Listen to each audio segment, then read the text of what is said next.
नमस्कार. Black and व्हाईटमध्ये आपलं पुन्हा एकदा स्वागत. सध्या राजकारणामध्ये लोकसभेची रणधुमाई ही जवळजवळ सुरू झालेली आहे. प्रत्येक राजकीय पक्षानं त्या दृष्टीनं तयारीला सुरुवात केलेली आहे. केंद्रीय पातळीवर विरोधी पक्ष एकत्र येऊ पाहत आहेत. इकडे महाराष्ट्रात पवार साहेबांनी भाकरी उलथवण्याची भाषा केली आणि अखेर भाकरी उलथवलीही. कार्याध्यक्षपदी सुप्रिया सुळे यांची नियुक्ती झाली. चर्चा अनेक आहेत, अनेक प्रश्न उपस्थित केले जात आहेत. याच प्रश्नांसंदर्भात चर्चा करण्यासाठी स्वतः सुप्रिया सुळे आपल्याबरोबर आहेत. आपण त्यांच्याशी चर्चा करणार आहोत. सुप्रियाजी, खूप खूप स्वागत. मुळात कार्याध्यक्षपद हे सुप्रियाताईंच्या वाट्याला जाणार हे जवळजवळ निश्चित होतं, पण कार्याध्यक्षपद मिळालं आणि मग कुटुंबशाहीचा आरोप थेटपणे तुमच्यावर किंवा पक्षावर व्हायला सुरुवात झाला. कसं बघता याकडे? त्या दृष्टीने तयार होता तुम्ही? एक तर त्यांनी भाकरी उलथवली नाही, त्यांनी भाकरी फिरवली आहे असं ते म्हणले होते.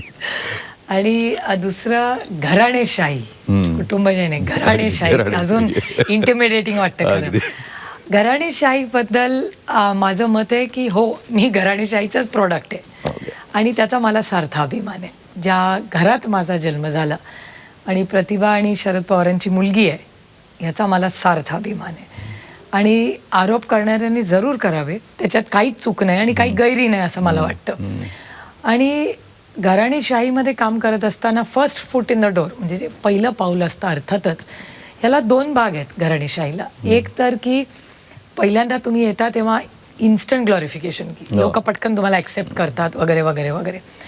पण दुसऱ्या तिसऱ्या इलेक्शन नंतर मग त्याचा ग्लॅमर निघून जातं आणि त्यानंतर परफॉर्मन्स ड्रिव्हन येतं आणि अर्थातच तसं असलं पाहिजे. आणि माझा थोडासा विश्वास डेटावर जास्त असतो. त्यामुळे आजचा जर माझा रेकॉर्ड 15 वर्षाचा लोकसभेचा बघितला आणि आज भारतीय जनता पक्षाची सत्ता केंद्रात आहे आणि ते माझं रिपोर्ट कार्ड करतात, त्याच्यामध्ये मी अगदी टॉपला आहे. हे सरकारचा डेटा सांगतोय, मी नाही त्याच्यात सांगत. त्याच्यामुळे ह्याच्यात फुलना फुलाची पाकळी माझं छोटंसं काहीतरी कॉन्ट्रीब्युशन एक अर्थातच एक खासदार म्हणून आहे. एक दुसरी त्याची जी बाजू आहे ज्याचा कधीच कोणी विचार करत नाही, की घराणेशाही करत असताना कॉन्स्टंट कंपॅरिझन ही होत असते. म्हणजे तुम्ही असं का नाही मला कधी कोणी प्रश्न विचारत की तुमच्या वयामध्ये आदरणीय पवारसाहेब केंद्रात मंत्री झाले होते, 4 वेळा राज्याचे मुख्यमंत्री झाले, तुम्ही तर 3 वेळा खासदारच झाला, तुमने क्या पाया. आणि त्याचा रिव्हर्स सायकॉलॉजी म्हणून तो आमच्यासाठी एक खूप सिंकिंग फिलिंग असतं की त्यांची पॉप्युलॅरिटी, त्यांनी या वयात काय घातलं होतं ते. पण माझ्या केसमध्ये मी त्याला खूप वेगळ्या पद्धतीने बघते, कारण का ते शरद पवार आहेत, मी सुप्रिया सुळे. आम्ही 2 वेगळ्या पर्सनॅलिटीज आहोत. आमचं राजकारण वेगळं आहे, आमचं समाजकारण कॉमन आहे. पण आमच्या राजकारणाची पद्धत, ज्याच्यातून ते उभे राहिले, मी उभे राहिले, हे खूप वेगळं आहे. त्यांचे ॲस्पिरेशन्स, माझे ॲस्पिरेशन्स. आणि त्याच्यामुळे मला त्यांची मुलगी असण्याचं दडपण हे त्यांनी कधीच येऊ दिलं नाही आणि माझं भाग्य की मलाही ते दडपण कधी वाटलं नाही. मुळात दडपण जाणवलं नाही, कारण ज्या स्वरूपामध्ये पवारसाहेबांनी सुप्रिया सुळेंना मुळात राजकारणात आणलं, त्यात समाजकारणाच्या माध्यमातून राजकारणापर्यंतचा तुमचा प्रवास आहे. त्यामुळे साहजिक आहे ते दडपण थोडंसं कमी झालेलं असतं. पण अध्यक्ष होताना म्हणजे कार्याध्यक्षपद तुमच्याकडे सोपवताना वडील म्हणून त्यांनी काही टीप दिली तुम्हाला? एक तर राष्ट्रवादी काँग्रेस पक्षात 2 कार्याध्यक्ष आहेत, त्याच्यामुळे आदरणीय प्रफुल्लभाई आणि मी, आम्हाला दोघांना जबाबदाऱ्या वाटून दिलेल्या आहेत. आणि मला असं वाटतं की एक खूप लोकांना पटणारी नाही, पण माझ्या जन्मापासून आजपर्यंत एक तर सगळ्यांनाच माहिती आहे की पवारसाहेब खूप कमी बोलतात आणि त्या गोष्टी जेव्हा सांगतात त्याच्यातला अर्थ काय काढायचा हा तुम्ही समजून घ्यायचा असतो. त्याच्यामुळे ते मलाही खूप असं पाल्लाळ काही एक वडील म्हणून, एक नेता म्हणून फार काही मार्गदर्शन करतात असं नाही. एखादा भाषण झाल्यावर ते काहीच बोलले नाही की समजायचं भाषण बरं झालं. आणि जर काहीतरी चुकलं असेल तर घरात शिरल्या त्यांनी त्या पार्लमेंटमध्ये बघितलं असतं, मग ते सांगतात तो शब्द आहे ना त्याच्याऐवजी हा वापरला असता तर जास्ती संयुक्तिक असतं. म्हणजे चुका. आणि मला असं वाटतं एक साधारण मध्यमवर्गीय मराठी घरांमध्ये आई वडील कधीच, म्हणजे आमच्या तरी कुटुंबात आई वडील फार आपलं मूल हुशार आहे किंवा छान आहे किंवा असे काही कॉम्प्लिमेंट्स देत नाहीत. मोदी साहेबांनी मध्य प्रदेशमध्ये पवार कुटुंबावर एक अत्यंत टोकाची अशी टीका केली. 70,000 कोटी रुपयांचा घोटाळा पवार कुटुंबाच्या नावावर आहे अशा स्वरूपाचा जो आरोप झाला. मुळात 70,000 कोटींचा आरोप कशा स्वरूपात? याचं उत्तर आदरणीय माननीय प्रधानमंत्रीजीच देऊ शकतात. कारण आमच्यावर अनेक वेळा आरोप झालेत, म्हणजे माझ्या जन्मापासून आमच्यावर आरोप झालेले आहेत आणि त्यातला कुठलाच आरोप सिद्ध झालेला नाही. आणि त्याच्यामुळे आधी खूप वेदना व्हायच्या लहानपणी जेव्हा मोठे होत होते. पण शेवटी स्वतःचं मन घट्ट करावं लागतं आणि सत्य आपल्याला जर माहिती असेल तर मग आरोपांची काय भीती आपल्याला. त्याच्यामुळे मला या आरोपांची भीती वाटतच नाही. आणि अर्थातच मी त्याचं उत्तर देऊ शकते, पण एक ते या जरी विरोधात असले तरी या देशाचे प्रधानमंत्री आहेत. त्याच्यामुळे मला त्यांचा प्रोटोकॉल हा पाळलाच पाहिजे. ते माझ्यापेक्षा वयाने मोठे आहेत, अनुभवाने मोठे आहेत आणि कर्तृत्वानेही मोठे आहेत. त्याच्यामुळे तेवढे माझ्यावर संस्कार नक्कीच झालेले आहेत की कुणाबद्दल काय बोलायचं हे संस्कार माझ्या आईवडिलांनी मला नक्कीच केले. नाही, पण ज्या स्वरूपामध्ये तुम्ही म्हटलं लहानपणी त्रास होत होता असे आरोप झाले की पवार साहेबांवर थेटपणे दाऊशी असलेले संबंध इथपासून आरोप आपण ऐकले. तर आता 70,000 कोटी रुपयांचा आरोप. मुळात असे आरोप ज्या वेळेला होतात त्यातून एक जो नॅरेटिव्ह सेट होतो किंवा पक्षाची आणि व्यक्तींची जी प्रतिमा मलिन होते, त्याला करेक्टिव्ह प्रोसेस तुम्हाला वाटत नाही पक्षानं करावी? काय करेक्टिव्ह म्हणजे 3 आमच्यावर आरोप केले त्या दिवशी माननीय प्रधानमंत्र्यांनी. एक तर घराणेशाहीचाच केला पहिला, एक तर घराणेशाही त्यांच्याही पक्षात किती आहेत आणि मी हे पार्लमेंटमध्ये ऑन रेकॉर्ड बोललेले आहे. त्याच्यामुळे जेव्हा आपण दुसऱ्यावर टीका करतो तेव्हा तेवढा खरेपणा आपणही दाखवावा हाय मॉरॅलिटी ग्राउंड घेताना की अरे माझ्या पक्षात पण घराणेशाही आहेत, आता मला ती काढायची नाही आहे, पण त्यांच्याही पक्षात घराणेशाही. त्याच्यामुळे म्हणजे आपलं ते बाबळ्या आणि दुसऱ्या ते कार्ट एक पहिला मुद्दा. दुसरा ज्या बँकेचा त्यांनी आरोप केला, एक तर त्या बँकेत पवार साहेबांनी कधी लोन घेतलं नाही, मेंबर काही म्हणजे काहीच तथ्य नव्हतं. 70,000 कोटीचा कुठला आरोप केला हे मला माहिती नाही. आणि चौथा काहीतरी खणणचा ते बोलले, ते तर काही समजलंच नाही आम्हाला की कुठल्या कॉन्टेक्स्टमध्ये ते बोलले. काहीच संबंध म्हणजे महाराष्ट्रात खणण कुठे आहे काय हेच आम्हाला माहिती नाही. त्याच्यामुळे कुठल्या कॉन्टेक्स्टमध्ये बोलले ते देवालाच ठाऊक. ते एक खूप जेनरिक स्वीपिंग स्टेटमेंट त्यांनी केलं आणि त्याच्यामुळे मलाही कळलं नाही की कशाचं उत्तर आपण द्यायचं.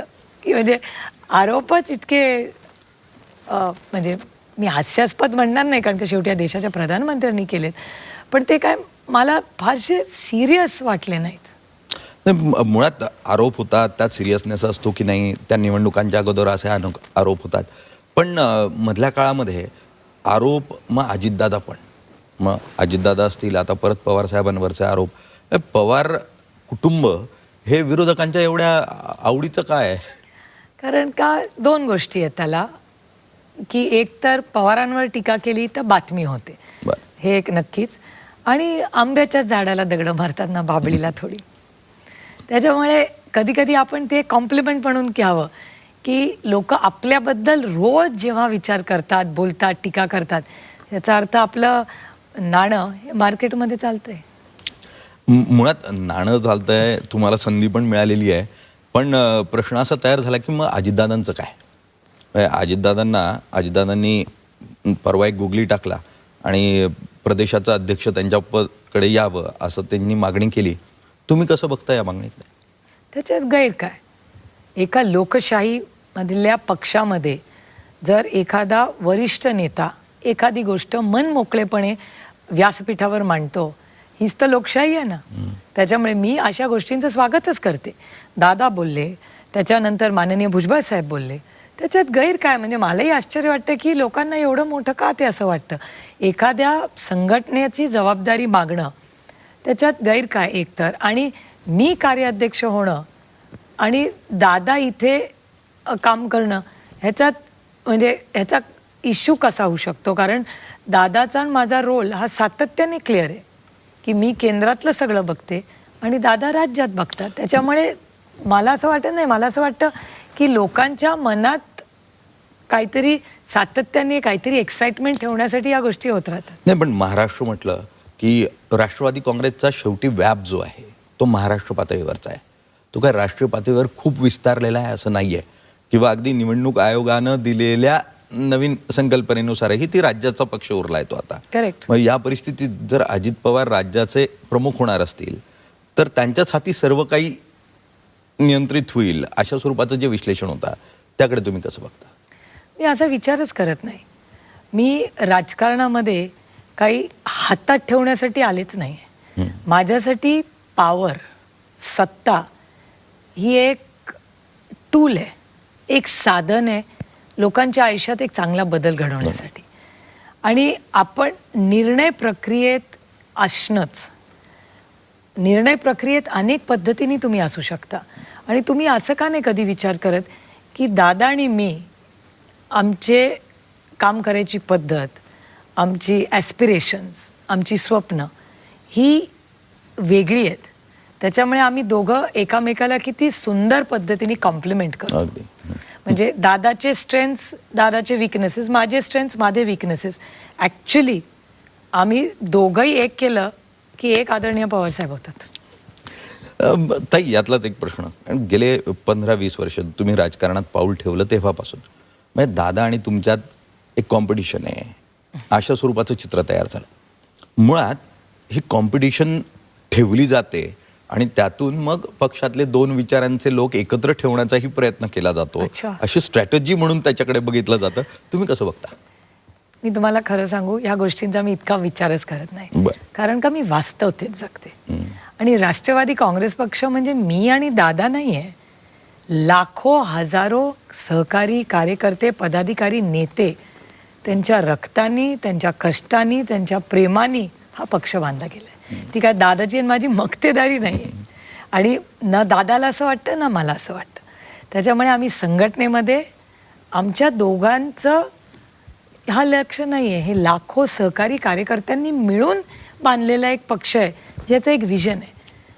त्याच्यामुळे ते इतकं छोट्या चौकटीतून तुम्ही नाहीच बघू शकता. अगदी. मग ताई, जर पक्ष हा तळागाळातल्या कार्यकर्त्यांनी, नेत्यांनी उभा केलेला आहे, अगदी पक्षाच्या स्थापनेपासून आम्ही जवळून पक्ष बघत आलेलो आहे, अनेक नेत्यांनी जीवाचं रान करत पक्ष वाढवला, पण मग ज्यावेळेला राष्ट्रीय अध्यक्षपद असेल किंवा राज्यातलं प्रदेशाध्यक्षपद असेल, हे मग फक्त पवारांच्याच वाटेला का, आमच्या वाटेला का नको, असा जर प्रश्न उपस्थित होत असेल, म्हणजे तो भुजबळांनी उपस्थित केलाच अप्रत्यक्षपणे, Correct. तर त्या प्रश्नाला आपण कितपत न्याय देऊ शकू असं तुम्हाला वाटतं? एकतर मी कार्याध्यक्ष व्हायचं हा निर्णय पक्षाने घेतलेला आहे. त्याच्यामुळे ती जबाबदारी दुसरं कोणाची इच्छा असती तर म्हणजे माझ्या ध्यानीमनी नव्हतं एकतर. कारण मी पार्लमेंटमध्ये खूप समाधानी आहे. आणि तुम्हाला आश्चर्य वाटेल पण मी तिथे काही टॉपर वगैरे होईन किंवा पार्लमेंटमध्ये लोकसभेत माझा पहिला नंबर येईल वगैरे ह्याच्यासाठी मी कधी पार्लमेंट लढलेही नाही. आणि त्यातून म्हणजे सगळ्यांच्याच आशीर्वादाने पहिला नंबर आला सातत्याने. आणि मी काही टॉपर शाळेत कॉलेजमध्येही नव्हते. त्याच्यामुळे असं नव्हतं की मी एक खूप ड्रिव्हन ओव्हर ॲम्बिशियस मुलगी आहे जिला अगदी शाळेत पहिली आली, मग कॉलेजमध्ये पहिली आली आणि पार्लमेंटमध्ये. मी नॉर्मली BBC आहे. BBC म्हणजे बॅकबेंचर्स क्लब. मी बॅकबेंचर्स क्लबमधली मुलगी पार्लमेंटमध्ये जेव्हा पहिली आली तेव्हा मलाही मी जरा 2-3 वेळा चेक केलं की नक्की आपला नंबर पहिला आलाय का. त्याच्यामुळे मला असं वाटतं की माझ्या स्वभावासाठी लोक ज्या नजरेने माझ्याकडे बघतात त्या मानाने माझा स्वभाव खूप वेगळा आहे एकतर. आणि पार्लमेंटमध्ये काम करायची संधी मिळाली त्याच्यात पहिलं येणं ही माझ्यासाठी एक खूप मोठी आणि समाधानाची गोष्ट होती. कारण का मी कधी ॲस्पिरेशनच नव्हतं. कारण का पार्लमेंटमध्ये इतके तज्ज्ञ आहेत, मोठे मोठे लोक आहेत. आणि मी पार्लमेंटमध्ये आल्यावर आम्ही सत्तेत होतो तेव्हा ऑपोजिशनमध्ये मी सुषमाजी, अरुणजी यांना इतके मोठे मोठे नेत्यांना म्हणजे तेव्हा अडवाणीजी होते, यशवंत सिन्हाजी होते, इतक्या मोठ्या मोठ्या लोकांना भाषण करताना ह्या बाजूनी पाहिलंय. आणि त्यानंतर अनेक वर्षानंतर आपला बाय डिफॉल्ट ते सगळं जे बघितलंय ते आपण बघून आपण त्याच ऑपोजिशनमध्ये बसून काहीतरी प्रयत्न करतोय करायचा, ह्याचा खूप मनाला आनंद आणि समाधान. अगदी ताई, म्हणजे तुमचं संसदेतलं कारकीर्द आणि त्यातलं यश याला दुमत असू शकत नाही. प्रत्येकाला ते मान्य करावं लागतं, ते विरोधकांनाही मान्य करावं लागतं. त्यामुळे UPA सरकारच्या काळातही आणि आता भाजपच्या काळातही तुम्हाला सातत्यानं त्यासाठीचं ॲप्रिसिएशन मिळतं आहे, त्यासाठीचा गौरव होतो आहे. पण माझा मूळ जो प्रश्न होता तोच परत की ज्यांनी पक्ष वाढवला त्यात कार्यकर्ता जो होता त्याला असं वाटणं की आमच्या वाट्याला काय, मग आम्हाला पद मिळणार की नाही मिळणार. तर या प्रश्नाचं उत्तर आणि याचं समाधान आपण कसं करणार? मी तुम्हाला उदाहरण देते की राष्ट्रवादी पक्षाचा स्थापना झाल्यानंतर लगेच सत्तेत आले तेव्हा कुठला पवार उपमुख्यमंत्री नाही झाला. पहिले भुजबळ साहेब झाले, नंतर आबा झाले, त्याच्यानंतर विजयदादा झाले जे आता विजयदादा झाले. त्यामुळे किती लोकांना तेव्हा तर संधी मिळाली. आता मागच्या वेळेस LOP हे धनुभाऊ होते, धनंजय मुंडे होते. त्याच्यानंतर पक्षाच्या अध्यक्षपदी आधी तटकरे साहेब होऊन गेले, पिचड साहेब आज पक्षात नाहीत पण ते होऊन गेले. त्याच्यानंतर अरुणभाई गुजराती, तटकरे साहेब, अरुणभाई गुजराती, भुजबळ साहेब स्वतःच होते पहिल्यांदा वेळी झालो. त्यानंतर RR आबा अनेक वर्ष होते. त्याच्यामुळे उलट मला विचाराल तर दादाला खूप उशिरा चान्स मिळाला. म्हणजे दादाला खूप उशिरा उपमुख्यमंत्री पद मिळालं कारण का एवढे लोक दादाच्या आधी होऊन गेलेलं ना. आणि आत्ताही जेव्हा समजा दादांनी जी मागणी केली आहे ती पण खूप, कारण का तटकरे साहेब होऊन गेलेत, भुजबळ साहेब येऊन गेलेत, आबा होऊन गेलेत, जयंतराव आत्ता आहेत. त्यामुळे खूप लोक आधी त्या पक्षात म्हणजे 24 वर्षानंतर दादा हे पद मागतोय. आणि मला असं वाटतं उपमुख्यमंत्री पद पण दादाला एक 10, 12, 15 वर्षानंतर किंवा 13 वर्षानंतर मिळालं असेल. अगदी. पण तुम्हाला असं कधी वाटतं की या पूर्ण स्पर्धेमध्ये म्हणजे पवारसाहेब नेहमी न्याय करण्याचा प्रयत्न करतात सहकार्यांसाठी म्हणून. आम्ही आबांना जवळून बघितलं, भुजबळांना बघितलं आणि अजितदादांना पण जवळून बघितलं. दादांमध्ये कॅलिबर आहे, एकदम धडाडीनं निर्णय घेण्याची क्षमता आहे. त्यांना संधी थोडी उशिरानंच दिली गेली किंवा त्यांच्यावर थोडा अन्याय झाला असं कधी वाटलं? एक तर आधी भुजबळ साहेब सिनियरिटी वाईज अर्थातच भुजबळ साहेब पहिलेच होते. आबांची ही प्रचंड पॉप्युलॅरिटी होती. त्याच्यामुळे RR पाटीलांना आबांना जेव्हा केलं तेव्हा मला असं वाटत नाही दादाच्याही ध्यानीमनी असेल तेव्हा. कारण का आबांबद्दल महाराष्ट्रामध्ये आज आहे, तुम्ही भाषण केलं तरी लोकांच्या मनात आबाला इतके वर्ष जाऊन झाले तरी आज महाराष्ट्राच्या नेत्यांमध्ये दिल धडकनेवाला नेता कोण आहे तर आज आबांना गेल्यानंतरही एक खूप मोठी महत्त्वाची जागा लोकांच्या मनात आबांबद्दल आहे. त्याच्यामुळे मला असं वाटत नाही की दादाला तेव्हा कधी असं काही वाटलं असेल. दादाकडे महत्त्वाची खाती होती आणि दादा एकदा काम करायला लागला की तो वाघ असतो लिटरली. म्हणजे तो स्वतःला झोकून देतो त्या कामात आणि जबाबदारीत. आणि दादाला पण हॉबीज नाही आहेत फार. त्याच्यामुळे दादा 24 तास काम करू शकतो. त्याला म्हणजे आपण लिटरली नशा म्हणतो तसा आहे दादाचं. एक झपाटल्यासारखं दादा काम करतो. ताई, मोठी संधी तुम्हाला या ठिकाणी मिळालेली आहे आणि साहेबांना जवळून बघितल्यानंतर साहेब म्हणजे सर्वव्यापी. साहित्य, संस्कृती, कला, क्रीडा म्हणजे असा कोणता विषय नाही की ज्यामध्ये साहेबांना गती नाही. आणि राजकारण मुळात पवारांच्या दुसऱ्या पिढीवर नजर टाकली की मग इतकं सर्वव्यापी पण यांच्यात आहे का हा एक प्रश्न तयार होतो. अर्थातच. म्हणजे तो तुमच्याकडे पण बघून होतो, तो अजितदादांकडे पण होतो. तर तुम्हाला असं कधी जाणवतं की अरे आपल्यात ही उणीव आहे म्हणून? नाही, एक तर मी स्वतःला कम्पेअर करायलाच जात नाही. कशाला कोणावर कम्पेअर करायचं? आपले स्ट्रेंथ्स आणि विकनेसेस आणि आपले लिमिटेशन्स ह्याची जाणीव माणसाला नेहमी असावी. त्याच्यामुळे आपण कुणाच्या बरोबर कंपॅरिझन कशासाठी करायची? आपलं राजकारण आपलं, त्यांचं त्यांचं. म्हणून मी मगाशी तुम्ही म्हणाले दादा आणि मी एकत्र म्हणजे एक शरद पवार आहे. त्याच्यामुळे आम्ही दोघांमध्ये आमचे स्ट्रेंथ्स अँड विकनेसेस आहेत and we make a great team. केंद्रीय पातळीवर एक नवी टीम बांधण्याचा प्रयत्न सुरू आहे विरोधकांची मुख्यतः. आणि ती विरोधकांची टीम तयार होऊ लागल्यामुळे चर्चाही खूप मोठी आहे. त्यामुळेच मोदी साहेबांनी टीका पण वाढवलेली आहे तुमच्यावरची. तर ही टीम एक संघ राहील असं वाटतंय तुम्हाला आता या परिस्थितीत? आमच्याकडून अर्थातच हे प्रयत्न म्हणजे पाटण्याची ही मीटिंग झाली ती अतिशय उत्तम झाली. चांगली मनमोकळेपणे चर्चा झाली, गाठीभेटी झाल्या, खूप पॉलिसी लेवलला पण चर्चा झाली. आणि मला एक गोष्ट अनेक वेळा लोकांना सांगायची आहे की हे भारतीय जनता पक्ष हलवण्यासाठी ही मीटिंग नाही आहे. आपल्या देशामध्ये जे धोरणात्मक बदल गरजेचे आहेत त्याच्यासाठी. म्हणजे मला वाईट एकाच गोष्टीचं वाटतं की पॉलिसी लेवलवर या देशात चर्चाच होत नाही आजकाल. हा ह्याच्या विरोधात, तो त्याच्या विरोधात, हे राजकारण नाही आहे, ते गॉसिप मॉंगरिंग आहे. आपण पॉलिसी लेवलला म्हणजे आता आम्हाला का मतं द्यायची म्हणजे त्यांना देऊ नका म्हणून नाही, आम्ही काय तुमच्यासाठी करणार. म्हणजे सिलेंडरचा भाव कमी करणं हे खूप मोठं आव्हान आहे. महागाई कमी करणं, बेरोजगारी, पॉलिसी लेवलला शेतकऱ्यांचं इन्कम आम्ही डबल करू, नाही झालेलं ते. ताई, जसं तुम्ही आता थेटपणे पॉलिसी डिसिजन्स बद्दल आक्षेप घेत आहे, मुळात राष्ट्रवादी काँग्रेस वेगवेगळ्या मुद्द्यांवर वेगवेगळ्या भूमिका सातत्यानं घेत आलेला आहे. पण राष्ट्रीय राजकारणात किंवा राज्याच्या राजकारणात राष्ट्रवादीकडे पाहण्याचा जो दृष्टिकोन आहे त्यामध्ये एक ॲम्बिग्विटी सातत्यानं तयार होते की राष्ट्रवादी काँग्रेस राहील का यांच्याबरोबर, का ते भाजपबरोबर जातील, मग ते काँग्रेसबरोबर राहतील की राहणार. तर ही जी एक अशक्य शक्य अशा स्वरूपाची जी एक ॲम्बिग्विटी तयार होते राष्ट्रवादी काँग्रेसबद्दलची, तिचं उत्तर काय असेल? Data speaks for it self. आमच्याबद्दल सातत्याने जी ॲम्बिग्विटी तयार केली जाते, तुम्ही बघा ना, कधी आम्ही काँग्रेसबरोबर गेलेलो नाही आहोत. ॲम्बिग्विटी कुठे येते? ती आमच्या वागण्यात येते का? तर नाही. ती फक्त माध्यमांमध्ये चर्चा अखंड चालू असते. आणि अखंड म्हणजे मला कधी कधी असं वाटतं की राष्ट्रवादी काँग्रेस पक्ष हा देशातला खूप महत्त्वाचा पक्ष आहे. रोज त्याच्यावर जर टीका होत असेल आणि त्याच्याच आजूबाजू जर फिरत असेल सगळं, तर ह्याचा अर्थ काहीतरी ताकद आहे ना त्या पक्षाची. निश्चितच पवार साहेब हे नावच इतकं ताकदीचं आहे की राष्ट्रीय राजकारणामध्ये राष्ट्रवादी काँग्रेसचा मूळ चेहरा किंवा हिरो हा आजही 83व्या वर्षी पवार साहेब आहेत. पण ताई, पवार साहेबांनी मध्ये उल्लेख केला, परवा पुण्यामध्ये गुगली टाकली आणि देवेंद्र फडणवीस यांनी विकेट दिली. मुळात अशी चर्चा असायची की ज्या वेळेला त्याची मांडणी झाली त्या खेळाची, त्यावेळेला तुम्ही त्या मांडणीचा एक भाग होतात आणि तुम्हाला ही मांडणी माहिती होती. तुम्हाला माहिती होती काय की गुगली पडणार आहे म्हणून? कुठली 19चं? हां, नाही 19ला मी कशात नव्हते. इतके डिटेल्स मला खरंच माहिती नव्हते.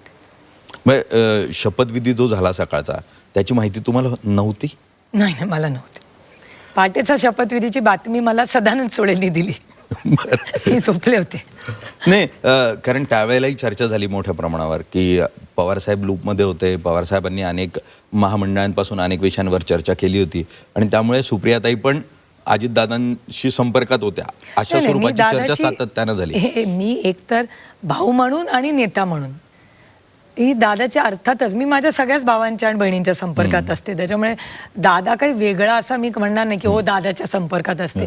आमची फॅमिली खूप क्लोजनेट फॅमिली आहे. सगळेच एकामेकाच्या संपर्कात असतात. पोरं असतात, वहिनी, मी. It's a joint family setup, conventional old fashion फॅमिलीच्या पद्धतीने आम्ही राहतो. एकतर तो एक मुद्दा. आणि दुसरं मला असं वाटतं देवेंद्रजी जे परवा बोलले, म्हणजे मी खरं तर देवेंद्रजींचे आभार मानले पाहिजेत की त्यांनी खूप छान पद्धतीने मांडलं त्या दिवशी. ते काय त्या दिवशी त्यांच्या इंटरव्ह्यूमध्ये असं म्हणाले, ते असं म्हणाले 3 दिवसाआधी पवार साहेबांनी मन बदललं आणि त्याच्यानंतर आम्ही शपथविधी घेतला. त्याच्यामुळे खरं तर देवेंद्रजी खूप चांगल्या पद्धतीने त्यांनी कबूल केलं असं मी म्हणणार नाही. त्यांनी वास्तव म्हणलं की हो आम्हीची चर्चा चालली होती, पण ती जे शपथविधीच्या आधीचे 3 दिवस होते त्याच्यात शरद पवार नव्हते हे देवेंद्रजींनीच क्लॅरिफाय केले. नाही, पण मग जर पवार साहेबांनी या पूर्ण चर्चेतून काढता पाय घेतलेला होता किंवा त्यातून अलिप्तता स्वीकारलेली होती, तर मग अजितदादांना त्याची कल्पना नव्हती की त्यांनी शपथ घ्यावी जाऊन? नाही, मला असं वाटतं की दादाच्या मनात तेव्हा काय घालमेल झाला मला माहिती नाही. म्हणजे असं मी दादाला खरंच कधीच असं विचारलेलं नाही आहे. कारण का मला असं वाटतं की ज्या गोष्टी झाल्या आहेत, जो झालेल्या गोष्टी, म्हणजे तुम्ही किती दिवस will you be a prisoner of the past in history. म्हणजे एखाद्या शपथविधीचं ऑब्सेशन हे देवेंद्रजींना इतकं आहे की त्यांच्याकडे काहीच विषय नसले की परत ते त्या पहाटेच्या शपथविधीकडे जातात.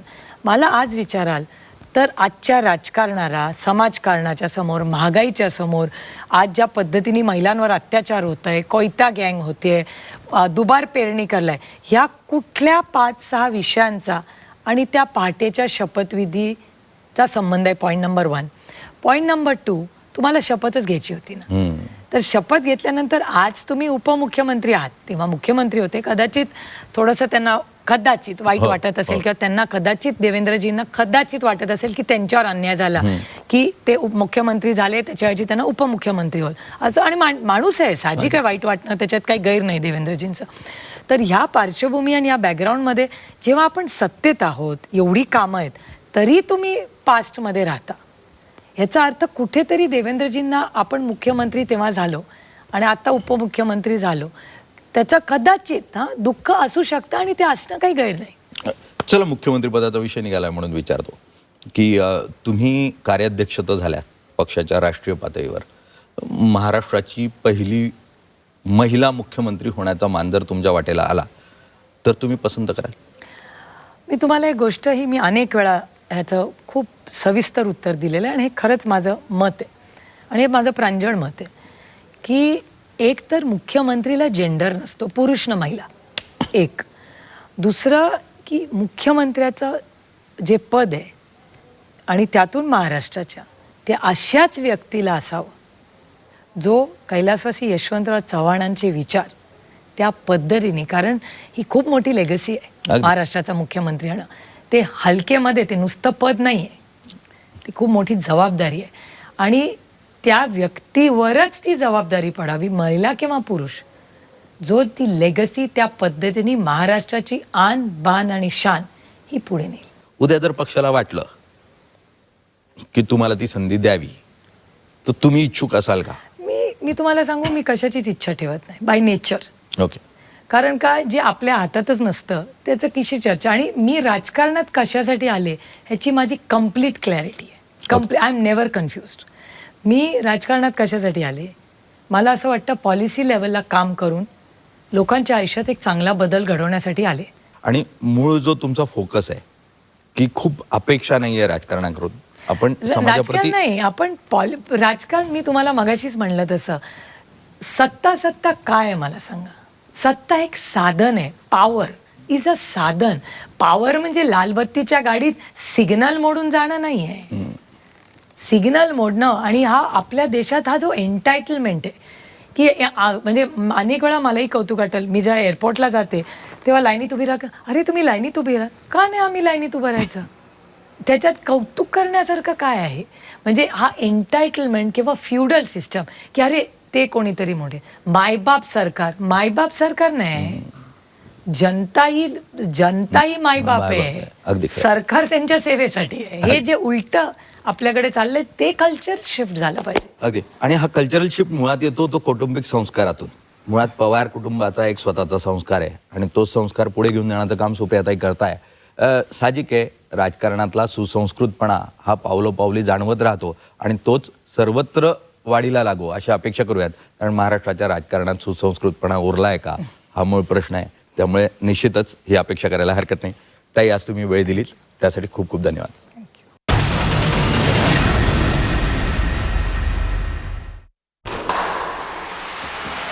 लाल मातीतली कुस्ती म्हणजे